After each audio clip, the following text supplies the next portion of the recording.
chamada edificação. Oramos a palavra de Deus, o Evangelho escrito por Mateus, capítulo 5, versículos 21 a 26. Mateus capítulo 5, versículos 21 a 26.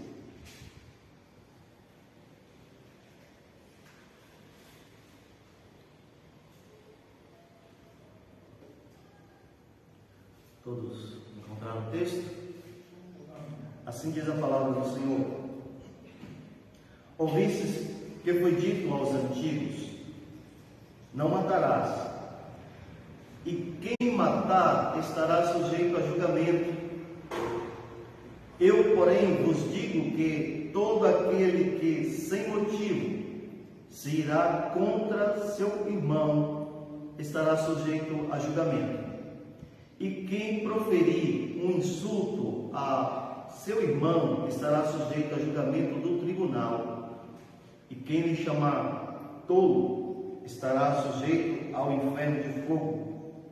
Se, pois, ao trazeres ao altar a tua oferta, ali te lembrares de que teu irmão tem alguma coisa contra ti, deixa perante o altar a tua oferta, vai primeiro reconciliar-te com o teu irmão e então, voltando, faz a tua oferta.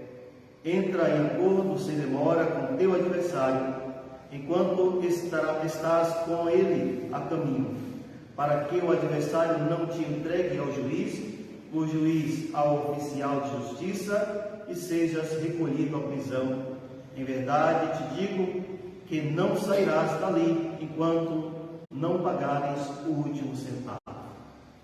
Ó Deus, nós te louvamos, agradecidos pela tua palavra, pela tua escritura, a tua vontade santa e soberana revelada para nós. E nós te pedimos, ó Deus, que neste momento tu possas nos iluminar com o teu Espírito, para que tenhamos a capacidade de compreender a tua palavra. O que o Senhor pretende nos dizer, nos ensinar, nos instruir, nos edificar, transformar a nossa mente e o nosso coração. Nós te pedimos por isso, Deus. Te agradecemos por todas as bênçãos derramadas em nossa vida, na vida da tua igreja, na tua obra que é realizada neste lugar, pelos teus servos aqui que compõem, constituem, fazem parte desta igreja local. Nós te pedimos, Deus, nos abençoe e consagramos a ti os dízimos e ofertas depositados neste casal Filácio, esta obra assistencial que temos realizado, e acima de tudo queremos consagrar a ti o nosso coração, porque o Senhor não se agradará da nossa oferta se não se agradar do ofertante. E por isso nós queremos nos consagrar a ti e pedir a tua direção sobre a nossa vida, em nome de Jesus Cristo. Amém. Neste Sermão do Monte, começa aí no capítulo 5 e vai até o capítulo 7, Jesus estava assentado em um monte, qual nós não sabemos que monte era, e é interessante percebermos que Jesus começa nesse sermão a falar de regras, de princípios, os princípios daqueles que entram no reino dos céus. É isso que está aí exposto nesta parte das bem-aventuranças. E a partir do versículo 13 até o versículo 16, Jesus fala do caráter daqueles que estão no reino dos céus. Jesus fala da sua identidade, da sua funcionalidade, aquilo que eles são e aquilo que eles devem fazer. Devem ser o sal da terra, para que possam evitar a corrupção deste mundo, para que essa corrupção que graça neste mundo no qual estamos, ela não avance o tanto quanto tem avançado. O sal tem essa função de preservar, de conservar, de sarar, de cicatrizar, e também, como sabemos, na nossa cultura, ela tem essa função, ele tem essa função de trazer sabor também para o alimento. E Jesus fala também que os seus discípulos devem ser a luz do mundo, a luz que deve iluminar o mundo no qual eles estão, a luz que deve iluminar aqueles que estão diante deles. E é interessante ver que Jesus ensina que essa luz, ela não deve ser escondida, ofuscada, e como falamos no lado do sermão, nesta passagem, Jesus diz que não se pode acender uma candeia e colocá-la embaixo do alqueire, ou seja, não se pode colocar uma luz debaixo de uma vasilha, mas ela deve estar de fato brilhando, ela deve estar se esforçando para queimar e para gerar luz e fazer com que Deus seja glorificado por nossas vidas. Então, quando nós chegamos aqui, a partir do versículo 17, Jesus começa a falar da aplicação da lei no coração dos seus discípulos. Ele disse: eu não vim revogar a lei, eu vim para cumprir a lei, e eu vim para ensinar a vocês como vocês devem seguir esta lei. Naquele período em que Jesus havia trazido esse sermão, os escribas e fariseus estavam trazendo ensinamentos sobre a lei, ensinamentos dos quais a lei não era ou tão importante quanto as tradições, e isso estava comprometendo a vida daqueles que estavam seguindo seus ensinamentos. E é por isso que quando Jesus os censura, diz: olha, vocês estão fazendo prosélitos, estão fazendo pessoas que são filhos do inferno, 2 vezes mais que vocês. Então, é importante, irmãos, quando nós olhamos para esse texto do versículo 21 ao 26, olharmos para o contexto imediato dele, que está aí no versículo 20, que diz assim: porque vos digo que, se a vossa justiça não excederem muito a dos escribas e fariseus, jamais entrareis no reino dos céus. Por que Jesus está dizendo isso? Porque os escribas e fariseus estavam trazendo um ensinamento sobre a lei que não eram os ensinamentos corretos. E é por essa razão que ele diz: se vocês não excederem a essa justiça que eles estão ensinando, não entenderem a lei e obedecerem a lei de Deus, diferentemente do que eles têm feito, vocês não entrarão no reino dos céus. Então Jesus agora, ele procura levar os seus discípulos a entender a lei moral, e o entendimento da lei moral é a obediência a ela. E como falamos, estamos estudando também a Confissão de Fé de Westminster, e vimos que sobre a lei de Deus, essa lei que ela tem 3 categorias, né? No Antigo Testamento, a cerimonial, civil e a lei moral. A cerimonial, ela não deve ser mais cumprida, obedecida, porque Cristo ele já cumpriu, ele foi o sacrifício o qual a lei cerimonial apontava. E a lei civil era apenas para Israel enquanto nação, mas a lei moral, ela continua assim valendo. Que devemos, portanto, ter a nossa vida em obediência ali aos 4 primeiros mandamentos, a nossa relação com o nosso Deus, e ali os 6 outros mandamentos da nossa relação para com o próximo. E é isso que Jesus está nos ensinando aqui. E é por essa razão que eu quero trazer um tema para que você possa refletir sobre ele. Quando quebramos a lei? Quando nós quebramos a lei moral de Deus? É isso que Jesus está nos ensinando. O que é que ele nos ensina sobre a aplicação da lei na vida dos seus discípulos e na nossa vida? Ele aqui está dizendo que quando nós quebramos o 6º mandamento, não matarás. Quando é que esta lei é quebrada?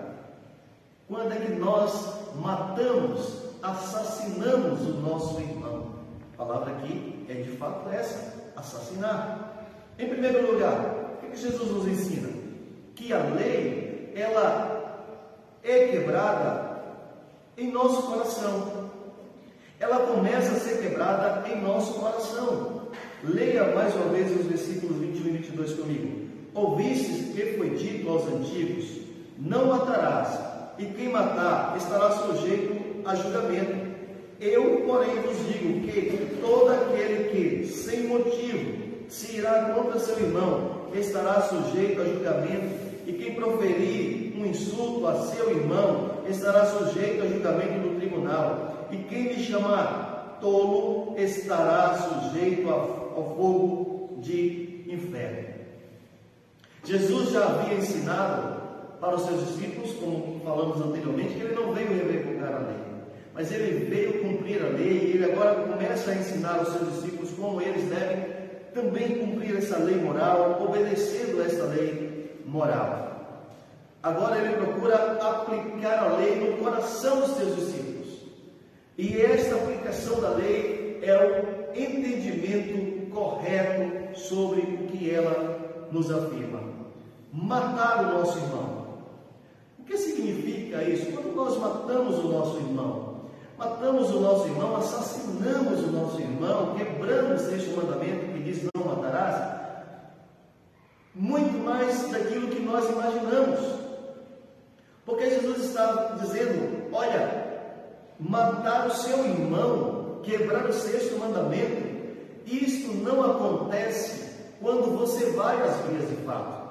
Isso não acontece quando você saca uma arma e atira contra ele, ou quando você dá um golpe fatal no seu próximo. Não, você começa a fazer isso, você começa a quebrar essa lei no coração. O entendimento da lei do Senhor é muito mais amplo do que aquilo que nós imaginamos, talvez, na nossa leitura superficial, no nosso entendimento raso sobre ela. Olha o que Jesus afirma: vocês ouviram o que foi dito aos antigos, não mate. Então o Senhor Jesus nos instrui aqui que a quebra desse sexto mandamento, ela não ocorre quando de fato nós temos a intenção dolosa de cometer um delito para tirar a vida do nosso irmão. Jesus nos ensina que somos assassinos quando nós sustentamos em nosso coração a ira sem motivo. Veja que a palavra sem motivo aí, essa expressão sem motivo, ela está aí entre colchetes, né? Porque ela não é encontrada aí em todos os manuscritos do texto original, os manuscritos gregos. Mas, de fato, é isso que acontece. É uma ira sem motivo. É isso que Jesus está dizendo para nós. Vocês quebram o sexto mandamento, vocês matam o próximo de vocês quando vocês têm esta ira sustentada, alimentada.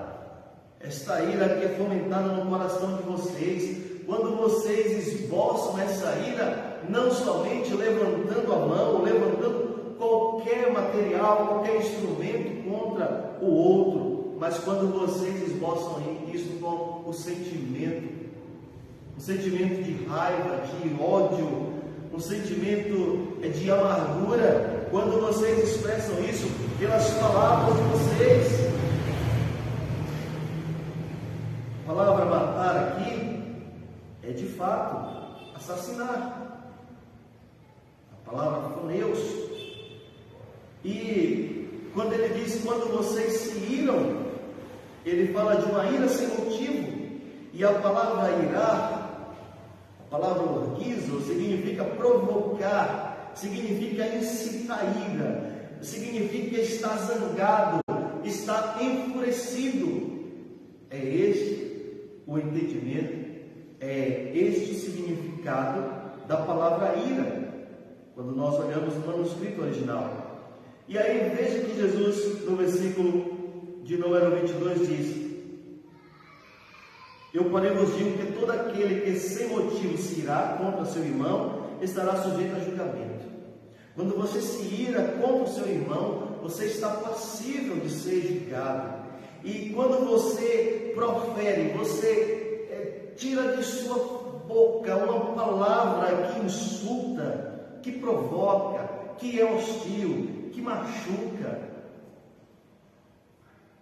você também está matando o seu irmão. Porque isso está lá no seu coração. Ele fala de um insulto.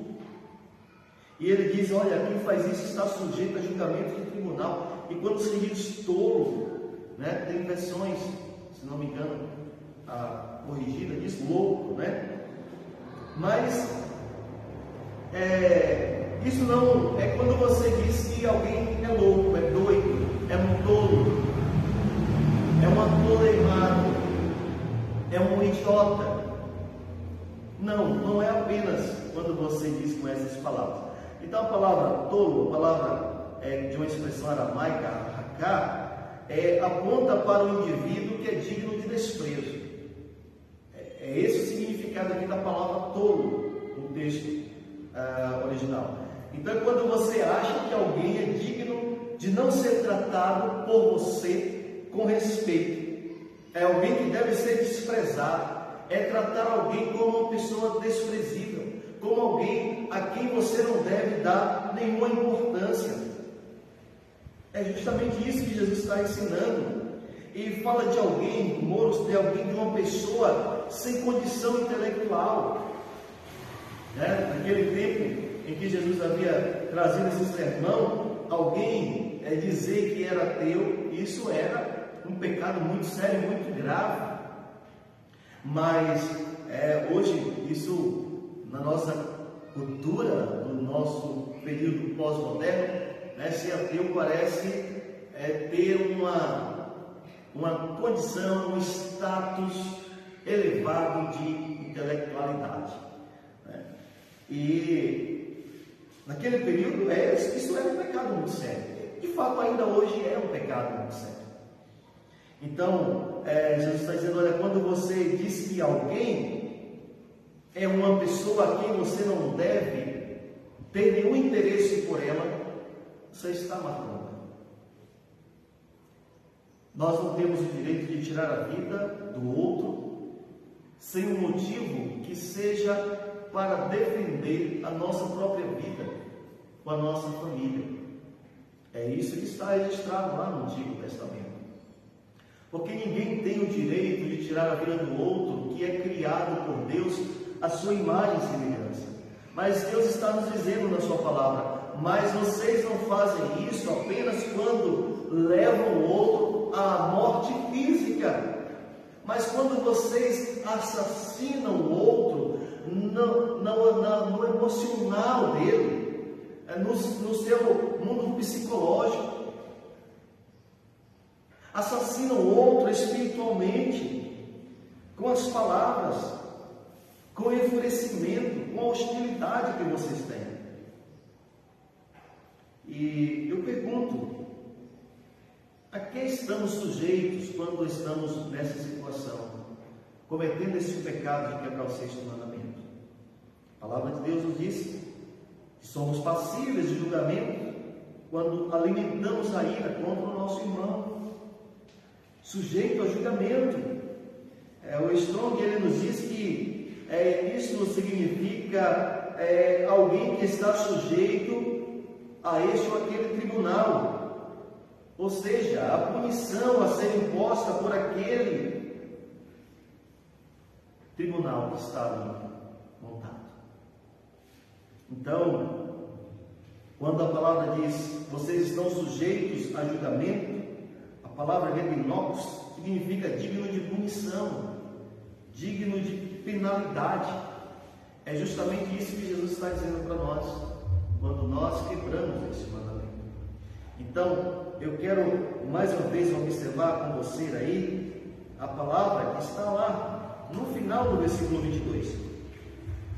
Estará sujeito ao inferno de fogo. E a palavra inferno aqui não é a palavra Hades, mas é a palavra Genar. E esta palavra significa estar em um lugar de uma punição futura. O Hades é onde estão mortos, mas a palavra Genar significa um lugar de uma punição futura, e ali era chamado do Vale de Hinnom, e ficava ali ao sul de Jerusalém, onde o lixo e os animais mortos da cidade eram jogados e queimados. O que Jesus está dizendo? Vocês estão sujeitos a serem expurgados quando vocês cometem esse pecado. Vocês estão debaixo deste símbolo que descreve a punição daquele que é perverso, porque matar o próximo é uma perversidade. Jesus está nos ensinando que nós cometemos esta maldade não somente quando tiramos a vida física do outro, mas quando nós o levamos a um insulto, quando nós expressamos as nossas palavras que são venenosas, quando nós alimentamos o nosso coração a ira, a raiva, a fúria e sem motivo. Nós não podemos nos irar? Sim. Nós podemos ter uma ira adequada? Sim. Mas esta ira, ela deve ser uma ira contra o pecado.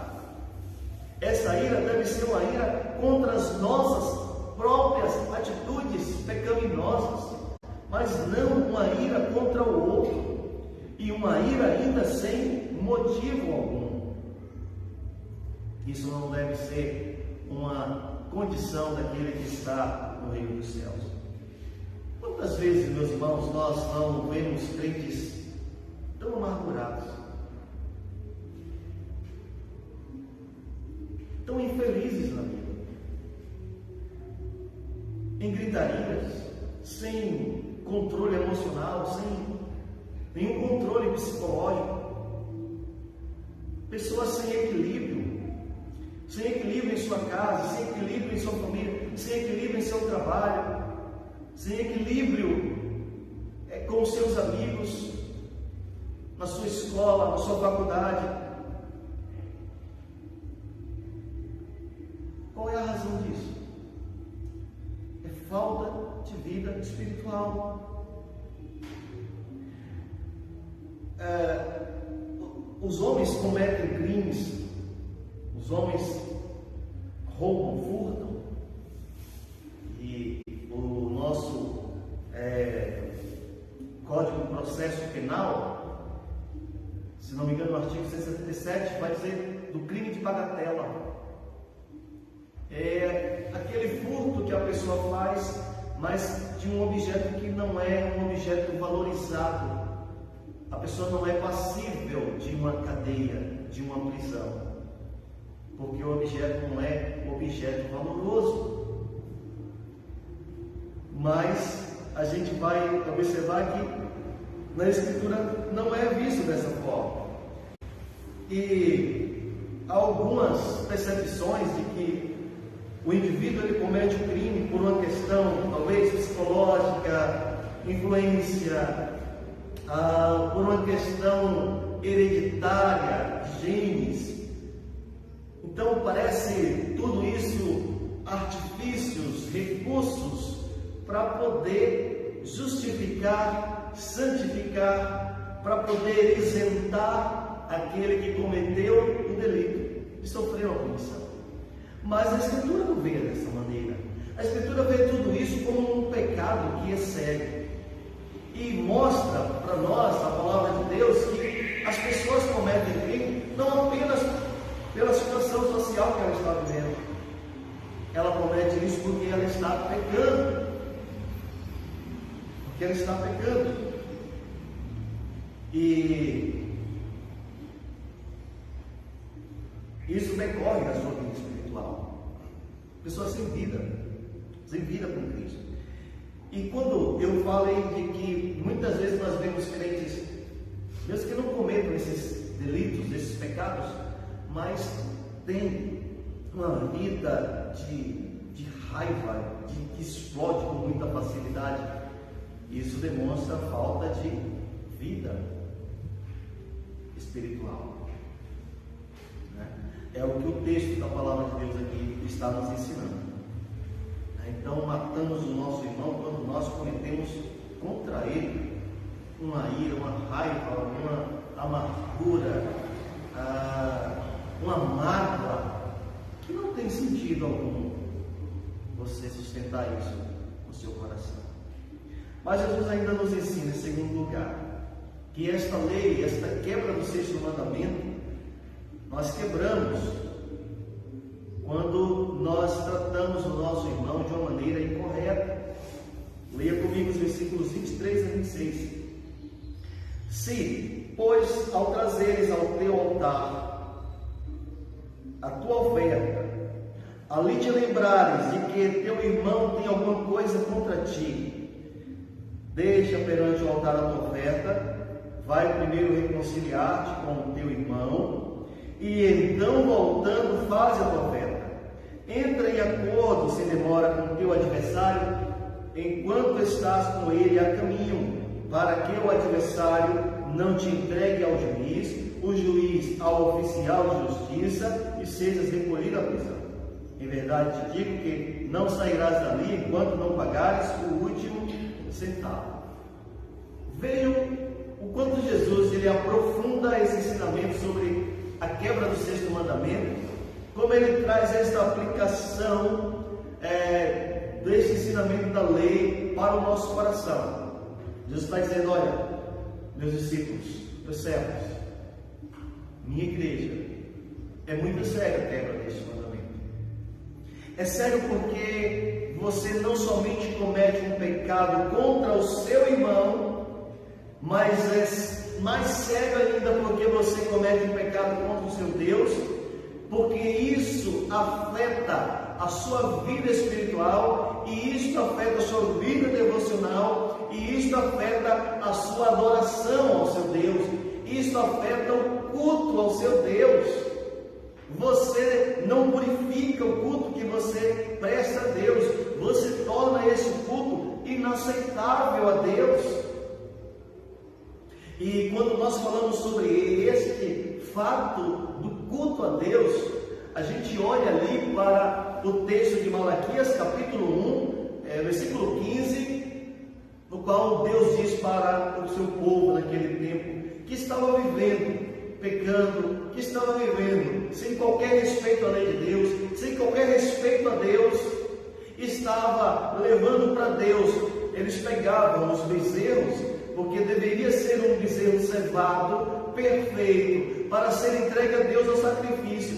E eles faziam o quê? Entregavam os aleijados, os cegos, aqueles que a gente chama de aguados, aqueles que não desenvolveram. Olha, pega esse aqui e leva para o sacrifício, apresenta para Deus. E Deus diz: olha, tomar alguém fechasse a porta do templo, para que vocês, debalde, não viessem me prestar esse culto, porque eu não aceito esse culto que vocês prestam para mim. E Jesus está nos ensinando agora: se você tem uma ira contra o seu irmão, se você tem raiva contra o seu irmão, se você tem uma relação com o seu irmão que não é uma relação acertada, que é uma relação complicada, com conflitos, você nem fala com o seu irmão nem fala contigo, e você presta um culto para mim, eu não aceito esse culto, porque o culto precisa ser realizado de acordo à vontade do Senhor. Então, ele estava dizendo: olha, se você tem alguma situação com seu irmão que não está resolvida, vá resolver isso. Vá resolver este problema para que você possa produzir um culto puro. Olha aí o que ele diz: se pois ao trazeres ao altar a tua oferta, e você se lembrar que o teu irmão tem alguma coisa contra ti, olha, deixa perante o altar a tua oferta, não oferece, e vai primeiro reconciliar-te com o teu irmão, e então, voltando, faz a tua oferta. Jesus está dizendo: presta culto ao Senhor quando você estiver legal com o seu irmão, quando você tiver uma relação, uma comunhão harmoniosa com o teu irmão. Então, quando nós não estamos em uma situação de paz com o nosso irmão, isso traz uma circunstância muito séria, porque isso compromete a nossa adoração. Então, meu irmão, minha irmã, se você tem qualquer relação que esteja em adversidade com o teu irmão, procura resolver isso. procura resolver esta pendência, porque isso não afeta a sua relação, a sua comunhão com Ele, mas afeta a sua relação com Deus, porque isso não faz com que o teu culto, com que a tua voz que se ergue para cantar na igreja, para orar, seja ouvida, seja aceita por Deus. Olha o versículo 24 diz: deixa perante o altar a tua oferta e vai reconciliar-te com o teu irmão, a fim de que você possa oferecer a Deus essa oferta. E aí Jesus, ele vai mais além, no versículo 25, que diz: então entre em acordo sem demora com o teu adversário, enquanto estás com ele a caminho, para que o adversário não te entregue ao juiz, o juiz é o oficial de justiça, e sejas recolhido da prisão. Jesus diz: olha, isso pode ir muito mais além se você não resolver, porque o teu adversário pode te denunciar, o teu adversário pode te levar ao tribunal, e quando você vai ao tribunal, você é sentenciado quando você está em delito, quando você está cometendo transgressão. E você, quando for sentenciado, você vai pagar todo centavo que deve. Aqui Jesus utiliza uma metáfora jurídica. Então, naquele período em que Jesus estava ensinando isso, aquele que tinha uma dívida contra o seu próximo, ele era levado à prisão até a consecução do pagamento da dívida. É diferente de hoje, né? Diferente de hoje. Então, quando você devia, você deveria pagar. E quando você não tinha o dinheiro para pagar, aquele que era o seu credor te levava ao tribunal e você era preso. E você só era colocado em liberdade quando você pagasse o último centavo. Então aí a sua família, os seus amigos deveriam juntar aí o dinheiro para pagar a dívida, para que paga a dívida dele, e aí o tribunal colocaria ele em liberdade novamente. Jesus está dizendo isso, que nós, se não tivermos uma relação que seja pacífica com o nosso irmão, nós seremos não somente levados a julgamento, mas seremos sentenciados. Portanto, para que nós tenhamos de fato essa vida de liberdade, devemos resolver a nossa situação com o nosso irmão. Jesus nos ensina que as nossas ofensas pessoais contra o nosso irmão, elas quebram os nossos deveres religiosos. Elas afetam o culto que nós prestamos a Deus. Deus não nos ouve, Deus não nos aceita, Deus não recebe o nosso culto como um aroma suave em sua presença. O apóstolo Pedro, na primeira carta, capítulo 3, versículo 7, nos diz assim: maridos, vós igualmente vivei a vida comum do lar, com discernimento, e tendo consideração para com a vossa mulher como parte mais frágil. O feminismo não aceita isso, mas isso é realidade, isso é verdade. Tratai-a com dignidade, porque sois juntamente herdeiros da mesma graça de vida, para que não se interrompam as vossas orações. Então, a parte mais frágil é uma parte que deve ser protegida, tratada, respeitada pelo seu marido. Esta parte mais frágil não significa aquilo que o pensamento feminista quer dizer, de alguém que não tem condição intelectual, de alguém que não tem capacidade de produzir qualquer coisa. Não é isso que a palavra de Deus está dizendo, mas fala de alguém que precisa ser protegida e tratada com respeito. E aí a palavra de Deus ensina: se a relação do marido crente, não for respeitosa com a sua esposa, Deus não ouvirá as suas orações. É isso que Jesus nos ensina. E Ele nos ensina nesta passagem aqui, dos versículos 23 a 26. Ele nos ensina que é urgente resolver as nossas questões como irmãos. Ele nos ensina que a quebra da lei não nos livra da ira de Deus.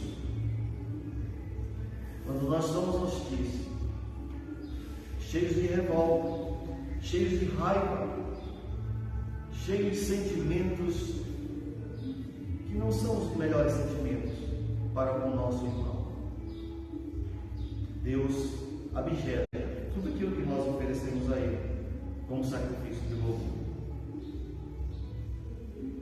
Então, como havíamos falado, concluindo aqui, é possível nos irar? Sim. Mas essa ira ela só pode ser contra o pecado. E se irar contra o pecado de alguém que está pecando é uma coisa, mas se irar contra o pecador é outra.